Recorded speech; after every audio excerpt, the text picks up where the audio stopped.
siyacela ukuthi uma esiphe igama nesibongo ebese yasichazela futhi ukuthi uhlobene kanjani noSicebi, ebese nje uyazidlulisela amazwi ukuthi umndeni ngabe uzizwa kanjani nanegebe elenzekile ngokuhamba kaSicebi, ngoba siyazi ukuthi kukhona okuningi akade kwenzela ikhaya, nanokuthi-ke nje phela uSicebi ube umuntu abantu abaningi balimele. Nanoma uma kukhona enikufisayo mhlampe nikucelayo kwabanye ukuthi benilekelele ngoba ube umuntu abantu, kungenzeka abantu begcwale kakhulu uma ngabe sezofihlwa. Okay, igama lami nguHlengiwe ngowakwaNgxongo, ngiganele kwaDlamini. uSicebi ngumamncane wakhe, ngigane ubaba wakhe omncane. uSicebi ubethi mama omncane kumina. Umndeni nje wonke ulimele, wonke sonke silimele, umndeni ubuhlungu kakhulu. uSicebi bekuyingane ehloniphayo, ehlonipha futhi wonke umuntu, abaningi bayamazi ukuthi vele ubuhlungu. Kibo bonke abafisa ukusilekelela bengasilekelela, asinankinga nabo. Siyabonga futhi nakubo bonke laba asebesilekelelile. Inkosi babusise. Lo siyabingelela kakhulu. Ngabanga ukuthi-ke abaningi bayangazi umjolisi lo. Ngihamba nofowethu la uPistoli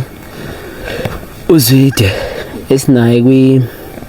Zwide Music Festival ne-MJ Simanga, kuyikhampani ke eyenzele event engumhla ka-24 September kulonyaka. So ke kube nzima bafuna sithola into esiyitholile, akubanga into ejabulisa kakhulu, but ke sase sithi njengekhampani MJ Simanga eyenze iZwide Music Festival cause ubafo ubeqashiwe kuyona i-festival, nokho ke nakho sekwenzeka le nkinga edalekile.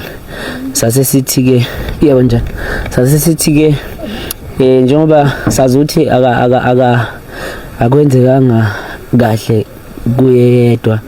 so uhambe nofowethu uGupta ngale okwamchunu. So ke sase sithi ngapha kwaDlamini so shiya le kome bomfu ngale, and then le enye engapha ngakumina sobe siyimukezela umndeni wakwamchunu, and then zizombili kanje zanjiswa zamsana nezikhabu lapha ezo2, futhi sisodwa sosala la ekhaya, then isinye singale kwaMchunu. Ngicabanga ukuthi nje ilokho nathi besithi alwehle lingedle noma kungekhulu, futhi akukho okuzokwenza mhlawumbe ukuthi kuthiwe inhliziyo ziphole manje noma kube ngani, kodwa ke ngiyacabanga ukuthi siyazi ukuthi lento eyenzakele ibe i-breakdown enkulu kakhulu, and vele namanje asikholwa, kodwa ke uNkulunkulu ke wenza ngendlela yakhe. Ngiyacabanga ukuthi lokho ngizocicisa mkhulu ukuthi ingoma ikhona engicabanga ukuthi mhlawumbe noma bengeyona into engithi ngizosheshe ngiyenze, kodwa uma ngibheka mhlawumbe ingakhona indlela ukuthi ubafa hlonipheke, ngoba phela simazi ngicula nathi mhlawumbe masingakumvalelisa ngakho ikhona into engathi simphelezela ngendlela nathi simazi ngayo, cause ayikho enye indlela esimazi ngayo. So ngicabanga ukuthi ikhona ngalesikhathi abantu bele kube imemeza nje, sibe siyabanika mhlawumbe senzela yena mfowethu nokuqhubeka kwethu. Siyathokoza. Gqalaza online bakwethu endaweni eyodwa sila kwaGudleni sila emacunwini kuSicebi bakwethu zobhongela emswaneni, njengoba nazo ukuthi iSouth Africa iyakhala yonke yadunguzela, sanjelwe inkuzimalanga inkosi yamagcokama. Bakwethu sithi ke alwehlanga ngehlanga emndenini wakaDlamini, sihamba nabafowethu ke njengoba nibona ke namba abafowethu bomkhandlu wesizwe, thina siyiGqilaza online ke bakwethu abafowethu bakaDlamini kuyibona becela umndeni wakaDlamini ukuthi bezokwazi ukuthi bezo receive nansi inkomo ephuma kwaGqilaza online, bebambisene nentokozo khazi nomfoka khona umfowethu lana umfowethu la uthukela okuyena naye ufaka iqhaza lana. Bakwethu sithi siyigqilaza online sithi konke nje okwenzakalayo phakathi komndeni wakwaDlamini ngathi ngaqhubeka kahle balifihle kahle iqhawe akukho esingakusho bafowethu silimele kakhulu nami ngumuntu othanda kakhulu ukushasha kakhulu lana ngokukhuluma kodwa namhlanje ayingiphelelwa amazwi ngizocela nje ukuthi ke ngidlulise kancane kubafowethu engihamba nabo bezwakalise nje ubhongele emswaneni ndaba ezitha sengenza iphuthu ukukhuluma qala kunawe kodwa nami ngenkosi emayelo kunjani sibingelele mina lensizwa edlulileke besibizana ngabafowethu ngenxa yokuthi abantu abaningi bathi sinentswebu naye manje nje ngiwumuntu ongakwazi ukukhuluma kakhulu uma esesimene sikanjena ngoba nje ngifile ngazi ukuthi kuhambe umfowethu impela so nje ngingaze ngishibilike angidedela undaba ezitha aqhubeke nina besilo nina bendlula mithi yamakhozi South Africa cha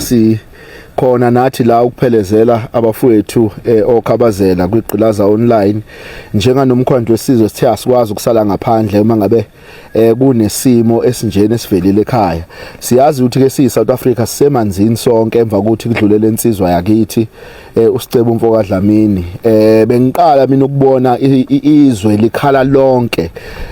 uthi uyendaweni eziyama rank uyafika kuyakhalwa isezitolo kuyakhala everywhere kuyakhalwa komayimayi kuyakhalwa lento ikhombisa indlela ke lensizwa kaDlamini ebeziphethe ngayo ngoba bekuyinsizwe ebilunge kakhulu inomo omuhle futhi ihlonipha ngaleyo ndlela ke sithe nathi asikwazi ukusala ngaphandle ukuthi singeze ukuzobhonga emswaneni la esikhona namhlanje nithe isemachunwini kwadungamanzi sithe asikwazi ke nathi ukuthi sisale ngaphandle njenganje nenkosi yesizwe sakaMnikati sithe nathi asikwazi ukungeza ukuzovela sizoveza nje isandla sokuthi nathi silimele enhlizweni siyafisa ukuthi ke ngosuku lomkhwezo ngomgqibelo kuyisabatha konke kuhambe kahle insizwe beke ngendlela eyisotha siyabonga kakhulu yebo cha bakwethu sithi asibonge kakhulu noma singabongi kufa kodwa sibonga nje ithuba lokuthi size sifikelana nakumfoko amalinga ke lo kade ngathi uyangiphazamisa okuyona ndoda esibambisene nayo ebranchini yaseGoli siGqilaza online sithi ke konke ngathi ngihamba kahle Gqilaza online siyabonga we sehlo esithe sasizwa ekseni ngesonto mina ke bengithatha ukudabuka ubaba wakhe wayebelethwa yimi oyiphathwa yimini impela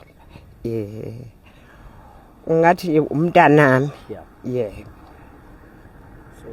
so umuzwa nje mhlawumbe nokulimala mhlawumbe onabo ngokuzwa ke ngeke ngithi angake ngithanga kamboni ukuthi ngithole ngizwa kanjalo ukuthi nakho sekuvele into kanje ubelenga ku Richards Bay ekade ukwenza khona umsebenzi wakhe la kuyona edume ngawo yebo umsinga ngicabanga ukuthi ulimele wonke nomunye amazwi alimele njengathi cabanga ukuthi ashayeke njengathi sishayeke engeqwantwala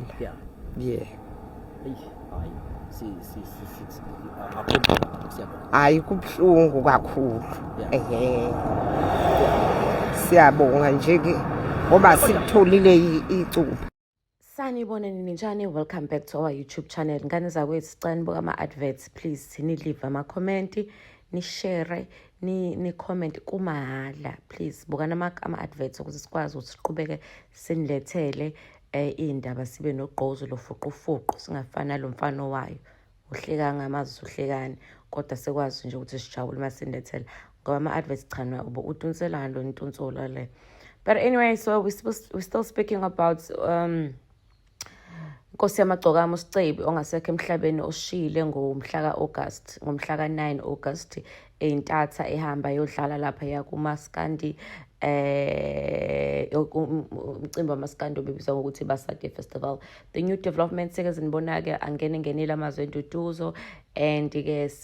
usezongcwatshela lapha estadium eMziwasho Stadium because bayabona ukuthi abantu cha ngathi baningi kakhulu abantu abazo attenda lo mngcwabo and wonke umuntu ufuna ukuthi azovalelisa mekubhekwa lapha ekhaya kubo indawo yokugibela nendawo yokuza cha ibuke incane usho ukuthi ke ekhaya kuyobe sokuya umndeni kuphela but nje umphakathi wonke nobani azahamba yophelela lapha ya eMziwasho Stadium khona lapha phakathi emakhaya eMsinga la kuzobe sekuphelezelwa khona ke inkosi yamagcoka angididali lathi icola kanjalo ke